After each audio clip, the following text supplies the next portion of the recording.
Good afternoon and welcome to Tuesday Talks at the White House. November 11th is Veterans Day, a day where the country comes together to celebrate the men and women that have served in the United States Armed Forces. And today, we're so thrilled to have Tammy Duckworth with us.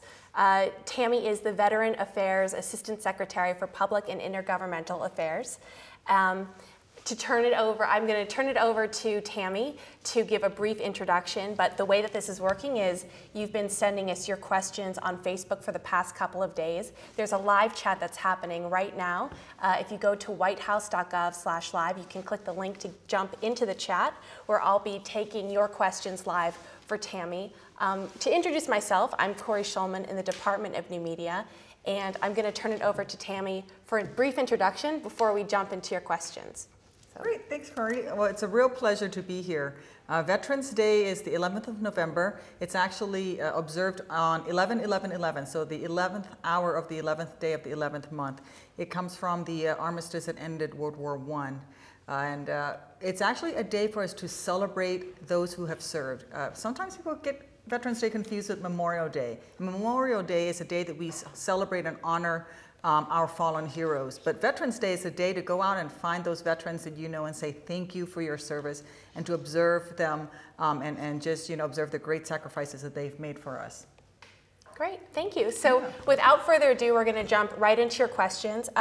We have one that came in from Dwight Robinson, and Dwight asks, what can be done to simplify the processing of disability claims and to broaden qualifications for claims?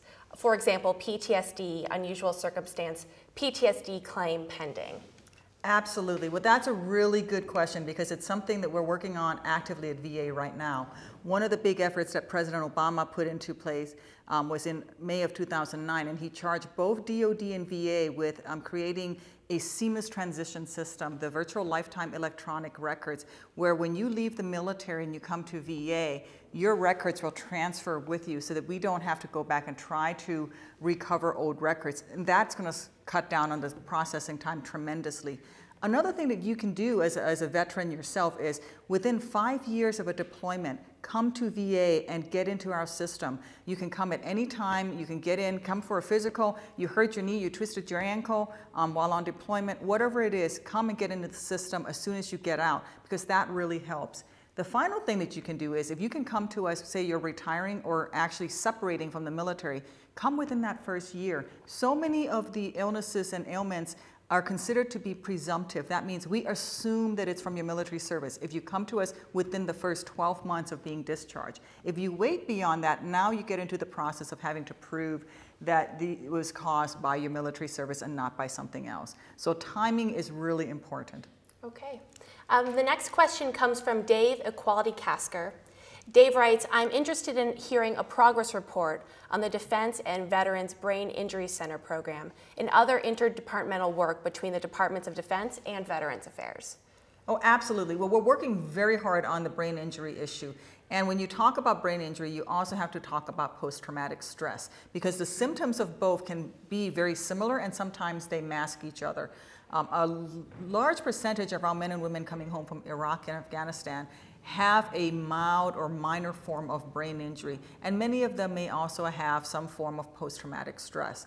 And so if you don't get the proper diagnosis, sometimes you can give medication for one that actually is counterindicative for the other. And we're working very closely with the Army, with all of DoD actually, on the brain injury process. We're investing a lot of money into research for brain injury, but we're also investing a lot into our post-traumatic stress as well. For example, 100% of our veterans who come through VA for care will be screened for both post-traumatic stress and a brain injury when you come in through your initial screening. Okay, thank you. For those of you that are just joining us, you can go to whitehouse.gov/live. There's a link where you can jump into the Facebook chat that's happening right now. We're getting a lot of questions for Tammy live. I'm going to turn it over to a question that comes from Jesse Mag. Jesse says, I'm a primary care physician at a rural VA. How are we going to ensure our vets in rural areas get equivalent treatment to those in your large cities? Well, the way that VA does that is through the program that's called Fee Basis.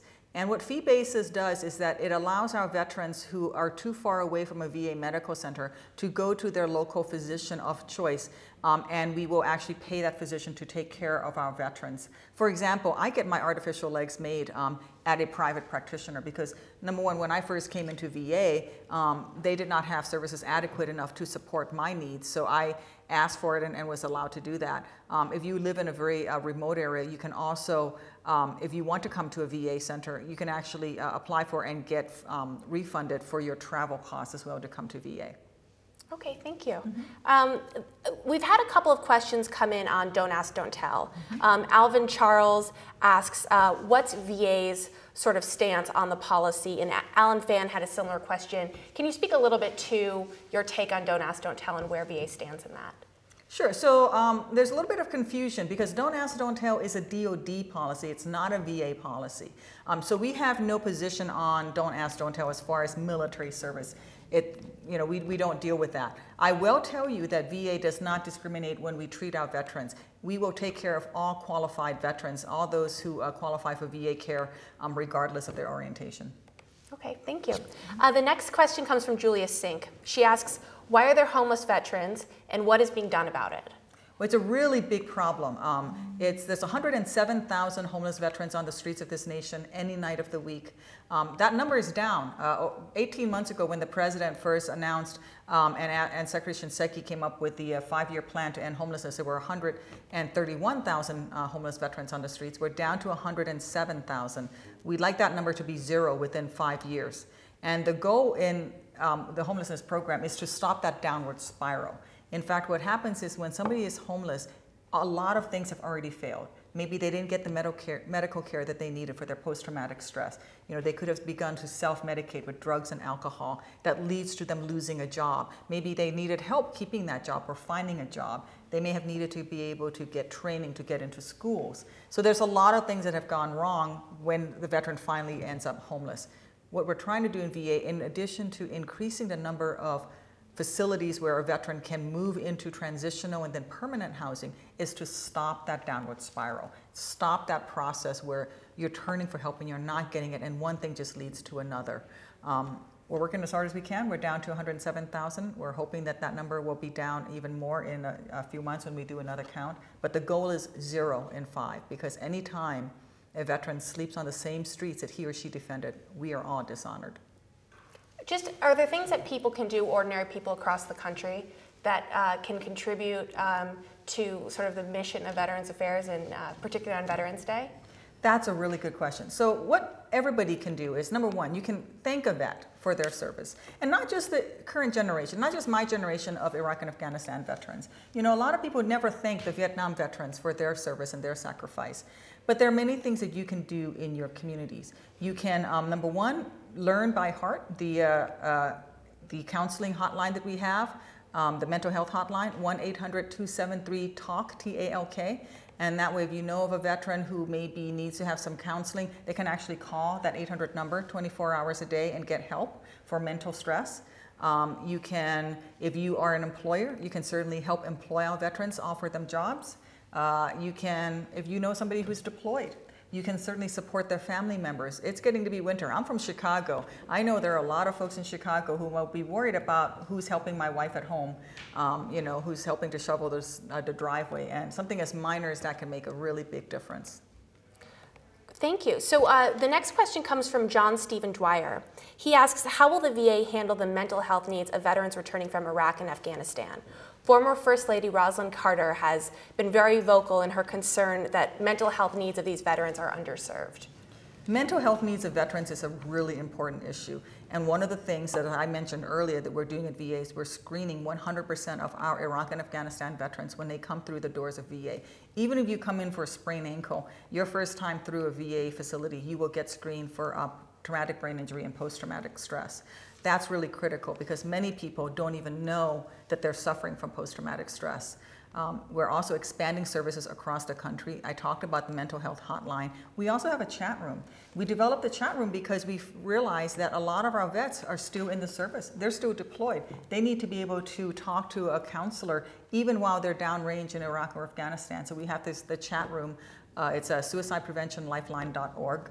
And they can actually access that. We made both available to family members because a lot of times the vets themselves are in denial and they're not asking for help, but it's mom or dad or wife or husband or a child that actually sees the symptoms and needs help, so they can call in as well. Okay.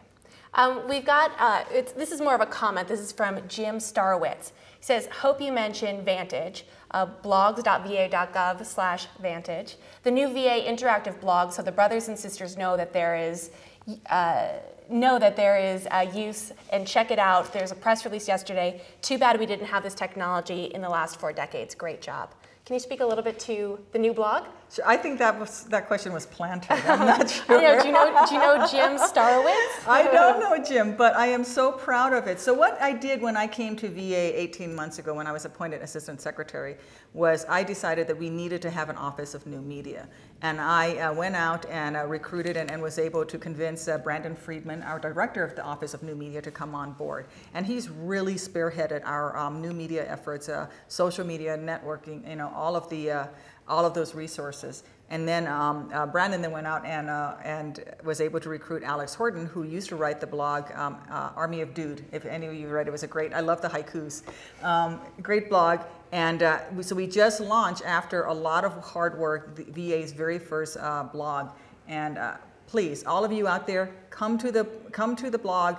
We welcome submissions. It's not going to be a page where we just do VA propaganda. It's going to be real discussions. It's going to be part of our VA's continuing effort to really listen to our vets, and also taking criticism and trying to fix them.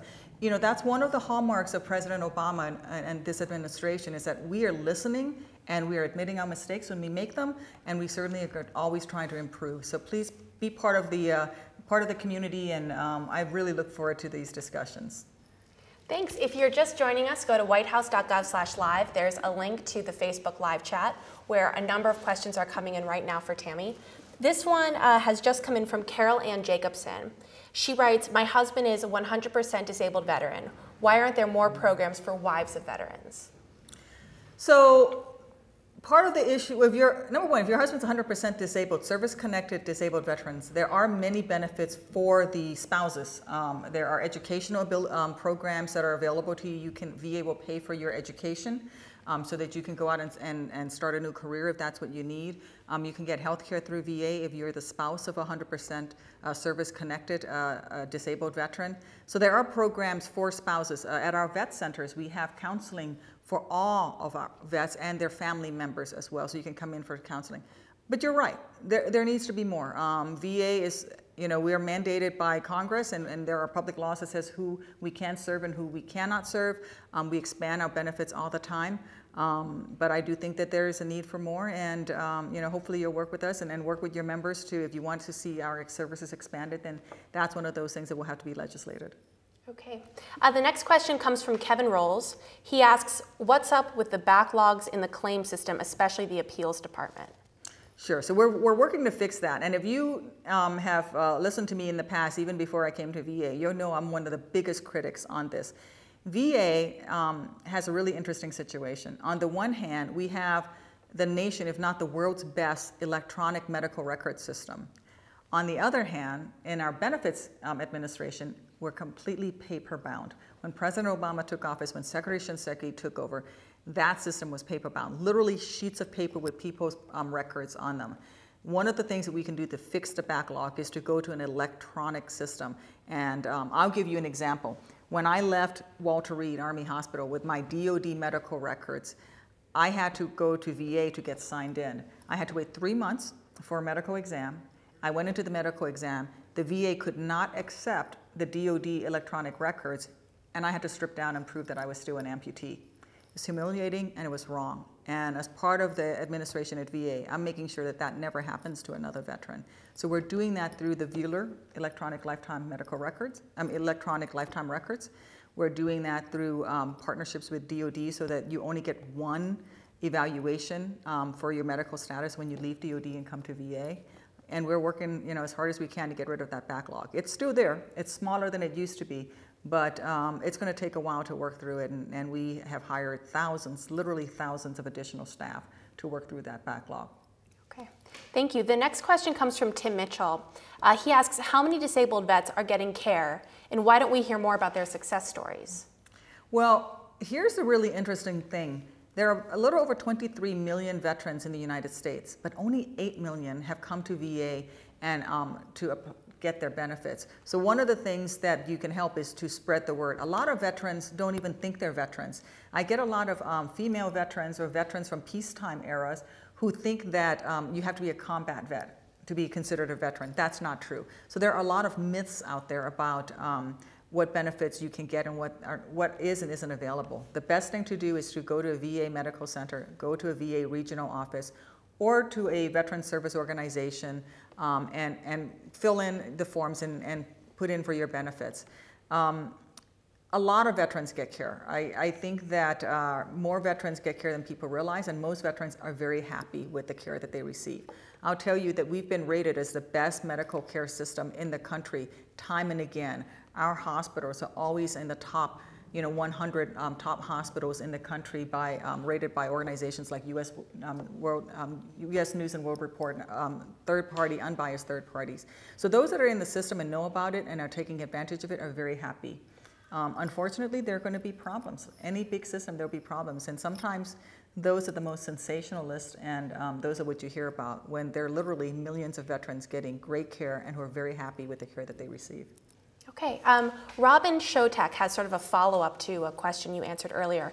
Thanks for the information about the backlog, but what recommendations do you have to help veterans speed up the process in rating their disability claims? Is there anything that they can do? There's a lot that you can do, and some of the things that you can do start with what you do even before you leave the service. Anytime you have an injury or an illness or something like that, make sure it's recorded. If you blew out a knee on an air assault mission, if you forgot to wear your hearing protection on the range and you have a ringing in your ears, anything like that, go to your commanding officer, go to your platoon sergeant, your squad leader, and get either a line of duty form filled out or even just a memorandum for record. Make sure these things are in your military record so that when you come to VA, you have evidence that you suffered these things. I'll give you an example of the Vietnam veterans. We are right now still dealing with Vietnam veterans who are trying to prove that they were in a certain location when something happened 40 years later, and they're trying to find an old platoon sergeant from 45 years ago. So you can start by maintaining your own records and making sure that you don't try to be too macho. If you have a torn ligament, make sure it's noted in your records, and don't try to just, as we say in the Army, don't just try to man up and fight through it. Make sure it's in your records. The other thing that you can do that we highly recommend vets do is go to a veterans service officer. And there are many veteran service officers who are free of charge. So every state has a Department of Veterans Affairs. These are state employees. They will help you fill out the forms. They know how to fill out the forms properly. They know what you may or may not qualify for. And many of them are qualified by VA to expedite your packets. You can go to veteran service organizations like the American Legion, Purple Heart, AMVETS, any one of those, and they also have service officers. Don't try to submit your claims on your own. You can try, but it's going to take longer. Get someone who's done hundreds of them, and that will help your case get through faster. Okay, thank you. If you're just joining us, go to whitehouse.gov/live. There is a link to join the live chat on Facebook where you can submit your question for Tammy. I'm scanning. We've got a lot of good questions coming in. The next one comes from David Adams. He asks, what guarantee do you have to help disabled veterans get the jobs we deserve so we won't be turned away and have to drive thousands of miles to go to these jobs? This is coming from a 25-year-old veteran with back problems. Sure. So there's no guarantee that anybody can give a disabled veteran to say that I can make a private company hire you. I will tell you that if you apply for employment with either federal or state government, that both have veterans preference, so that you will be guaranteed to get a higher ranking. You'll get an extra, I think in some cases it's 10 points. You get 5 points veterans preference and 10 points for being a service-connected disabled veteran. And that'll put you ahead of other people in competition for a particular job.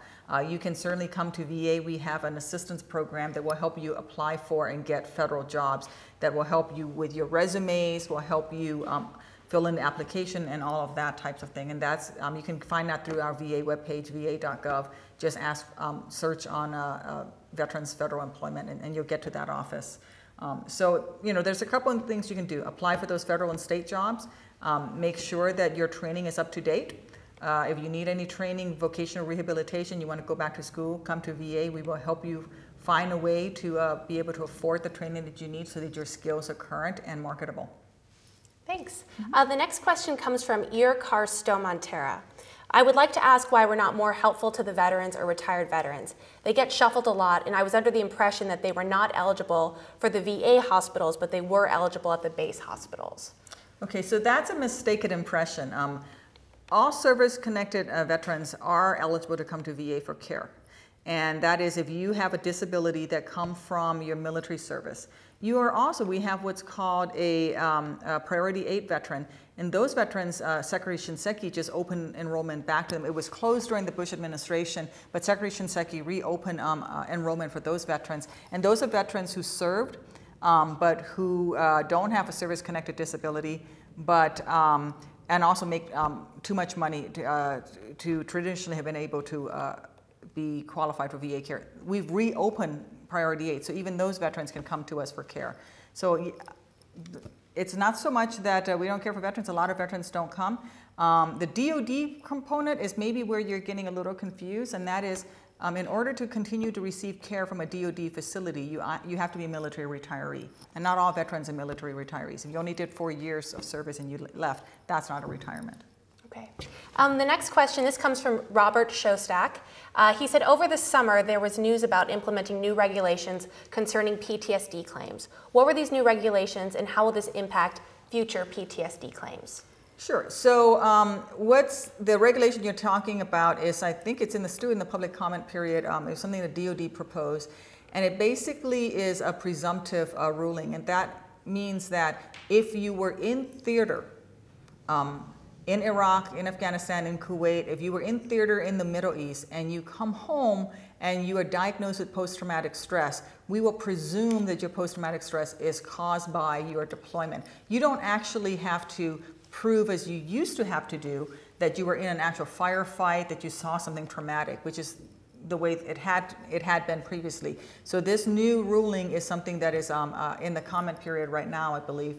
I'll have to check and see if it's out, but last I checked, it was still in the public comment period, where we will presume that if you are diagnosed with post-traumatic stress and you were just in theater, you didn't even have left the perimeter of your base, but if you're found to have post-traumatic stress, we will presume that it is from your military service and your deployment. So that is a lowering of the requirement for proof.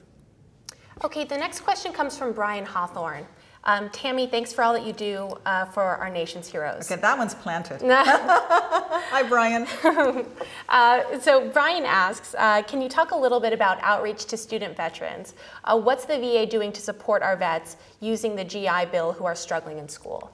Sure, absolutely. And Brian is with the Student Veterans of America, which is a great organization, really supporting and helping our student veterans become successful as they go back to school. VA is doing quite a few things through the GI Bill, which is the largest expansion of VA benefits in over 30 years. We are looking within the GI Bill itself, the post 9/11 GI Bill, when it was implemented, there were some loopholes. There were some things that we overlooked when it was when legislators put the law through that overlooked a few things. For example, the Montgomery GI Bill used to pay for technical training, but post 9/11 doesn't pay for all technical training. If you're at an online university like me, I take all my courses. I went back to school, decided to get a degree. I'm using my post 9/11 GI Bill. I am getting my education through an online university. Well, the post 9/11 GI Bill doesn't pay per diem, doesn't pay for your housing if you go to an online school. You still got to live, you still got to pay your rent, but you're not getting that money like if you were to go to a traditional bricks and mortar school. So one of the things that we're doing is we're trying to fix these issues and having partners like the Student Veterans of America who are helping us work with legislators to fix the law so that all veterans can actually get the benefits, be able to afford to go to school, and be able to be successful is really important. Okay, thank you. This is our last question. It comes from Lynn Tomorrow, and she asks, what is being done to help women vets who have MST? And didn't report it and have no way to prove it in order to be able to claim PTSD MST. It's almost always denied and it's not fair. We need more help for women vets. Sure. So what she's talking about is military sexual trauma. And they say that 9 out of 10 women in the military who experience military sexual trauma never reported it. have not verified those figures, but that is a common figure that's out there. So what we're doing is two things. One, you can get care. You can go to any vet center and you can get in and you can get counseling, which is really what you need first and foremost. And then let's deal with the problem of verifying. One of the things that VA will acknowledge and accept is if you can get letters from your previous commanders and your previous platoon sergeants and your chain of command to say, yes, this person actually experienced this, then that is something that we will accept as proof. It's case by case, it has to be reviewed. But the most critical thing is that you need to get treatment for it, and that treatment is available at VA. We have the counseling programs that are in existence now. Okay. Well, thank you so much, Tammy, for joining us. For those of you that joined us late, the complete video will be posted on whitehouse.gov shortly, so be sure to visit whitehouse.gov. For more information on Veterans Day and the new blog that we were talking about earlier, go to va.gov and check it out. Thanks very much.